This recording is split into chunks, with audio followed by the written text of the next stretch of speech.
Hello and welcome to the video. I am DeanoGTO and today we're looking at some water tanks. This is the T10 on steps, and this is probably the best game out of the group of I think 4 T10 games I have left to show on the channel.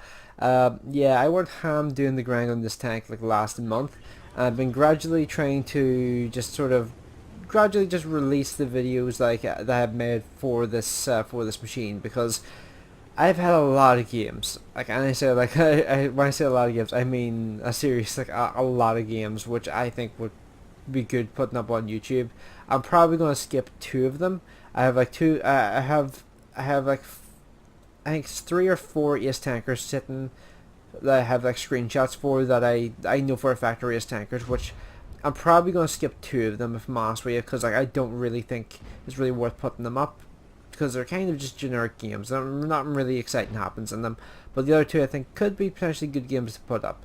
Now, yeah, I went ham grinding this thing like last month, and I just grind through this entire tank in like no time at all. And I feel like now that I'm doing the WZ 111 1.4 grind again, I think the same thing might be about to happen with that tank, because that tank and this tank were on par for me, and I loved both of them. They were some of my favorite tier 9s ever to grind through. Tier 9 just in general is such a great tier. It's so much better balanced than tier 10. Tier 10 is atrocious in comparison, but yeah, this is my biases against tier 10 again showing themselves. So you can see here I've headed over towards the cap. This is encounter, and pretty much the reason I decided to do this was because I can see they have some super heavy vehicles like the Oho and the Majin. I don't particularly want to fight either of those tanks in a T10, a mobile sort of heavy medium. I would say that's probably like the better way to describe it, because it plays more like a medium than it does heavy. Like it just likes to go hold down and just keep its gun singing. So this thing here, it's 122mm gun. It's the same 122mm gun that you get on the IS-4. Has 258 penetration, 440 alpha damage. It's a gun which is awesome to use. Like having like a sub 10-second reload with this sort of alpha damage and this sort of penetration is a really nice combination. And in this game, I've chosen to be aggressive just because I'm top tier in this game. I'm the main like tier 9 that's on this flank, so I want to try and push the tempo here and try and get as much done as quickly as possible. So you can see we're already 2 tanks down, so we really need to start like working through these enemy tanks as quickly as we can here. And interesting thing here with this is I pretty much have the same reload time as the Lava. So if that Lava tries to trade with me shot for shot, he is going to lose that fight. So next thing here, the VKB comes around the corner, and I get a 500 damage shot into his lower front plate. For some reason the VKB decided not to angle, which was an interesting choice on his part considering he's a VKB. And yeah, he did it again, so happily took the shot into his lower front plate again. So because I've driven the VKB and I know what it's like pre-buff and post-buff, I know for a fact like the angles that I can penetrate on the VKB. That shot that I just fired into the VKB was intended for the Lava, but I kind of just misaimed it and it went into the VKB instead. So that was a bit of a mistake on my part, but overall, it still worked out really well, because like all of us just rushed those guys there and we just eviscerated them. And now this Majin is suddenly all alone, and he has no hope in hell of winning this fight. Gets shot into his tracks there, and I think I should be reloaded soon enough to actually get another shot into this guy. But at this moment in time, I only have like 700 health remaining. So I'm trying to decide here, I'm at this moment in time, I'm waiting to see if I can get another shot into the Majin. I'm also trying to decide what I want to do next, because I can see some enemy vehicles are pushing towards the STRV and the Scorpion, but my initial thought was actually like, they'll probably be fine. They're tank destroyers, they probably won't be spotted. Then I saw the, I think it was the STRV taking damage. I was just like, oh, that doesn't seem good. So I started heading back towards these guys.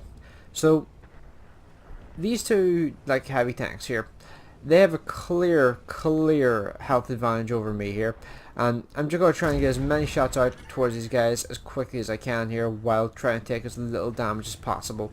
So 680 health means I can take a hit from each of these vehicles that have been spotted so far. So T10 rushed forward, he's on about the same health as me now.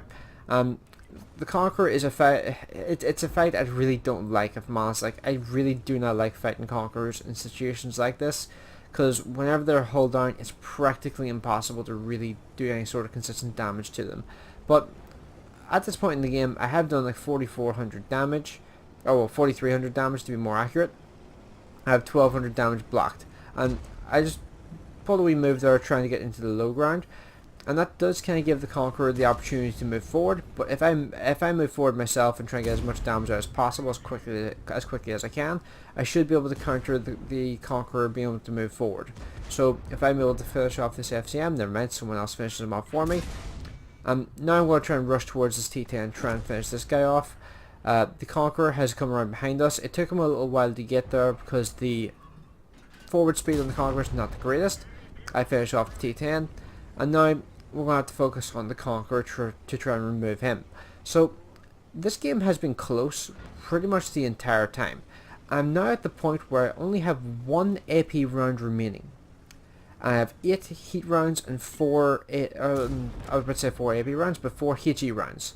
So right there's a T-30. The T-30 was the last vehicle I wanted to see here, because he is 100% going to one-shot me if he's using the 155mm gun. And the VK100 appears in the same place. Like, this was like the worst possible thing that I could possibly come across. If it was just the T-30, I potentially could have like circle strafed him or something, because the traverse speed on that thing is slow. But having the other tank there as well really threw a spanner into the works. And I tried just a snapshot towards T-30. It doesn't go where I needed to, and I really needed that to go into the hull, but unfortunately it didn't.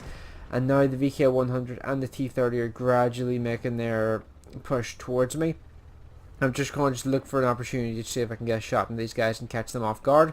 T-30 thought I'd be coming around to his left. I get a low roll and don't kill him, which means I'm now in a situation where it's the VK100 and T-30 still alive against me, when I hoped it would just be the VK at this point. And I make a ballsy move here, just trying to like push quickly towards this VK100. And this VK100, I think he's experienced some serious lag, because he had a pretty significant just like delay in when he fired his gun and when I'd gone past him. So yeah, it seems like he has a little bit of lag here whenever it comes to this fight here. So I've only got heat rounds left, so I'm practically guaranteed to penetrate him every single time I fire. But I am fast enough to just avoid his gun pretty much, and my turret is strong enough to take hits from his 105mm reliably without taking any damage. So I'm now up to 6350 damage, and the artillery landed a shot right on top of me, well, almost right on top of me there, and leaves me on 30 health. Talk about cutting it close. I mean, god damn. I've only got 3 heat rounds left and 2 HE rounds. I'm on 6 kills, so given the artillery would probably wind up blind shotting me, at least in my mind, like the artillery could have potentially blind shotted me and killed me, I figured best thing to do is just go and hunt the artillery. If I can find the artillery, that removes a significant threat from the game. Because the Batchat 15555 I think has 440 health, I decided to load a HE round so I can try and kill him in one shot if he still has all his health. And the 50 prototype, the 50 TP prototype has just been killed by the SURV. I'm pretty much just exploring around the map here, just looking to see if the artillery has moved around.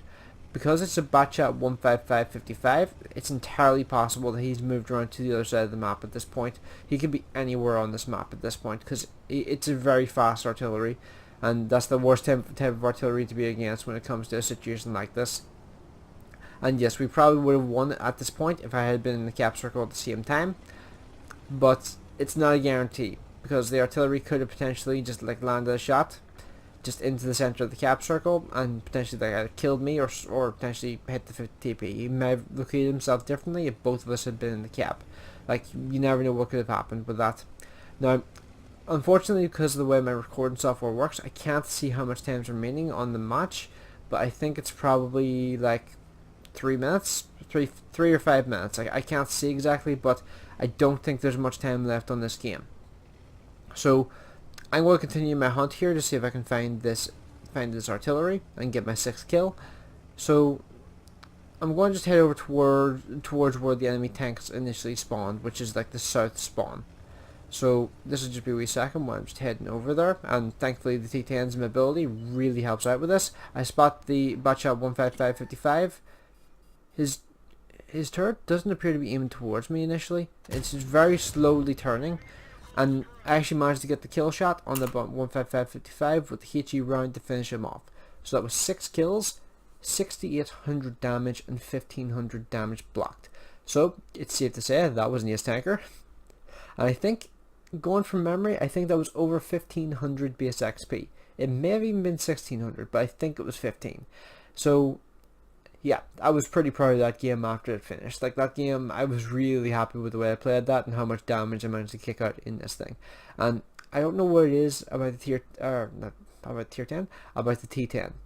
I always had really good results in this machine. Like, my best streak of ace tankers ever in this game was in the T10.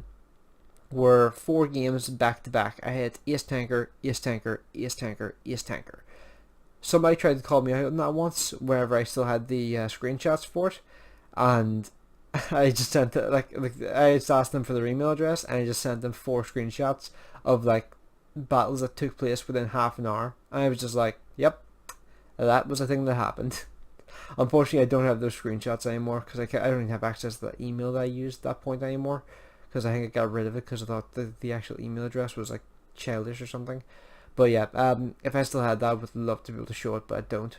It's unfortunate. I didn't really have like the forethought to really think about it. But yeah, overall, I think this was a really great game. I think this is probably one of the best results I've had in this machine. But yeah, let me know what you guys think of this video in the comment section below.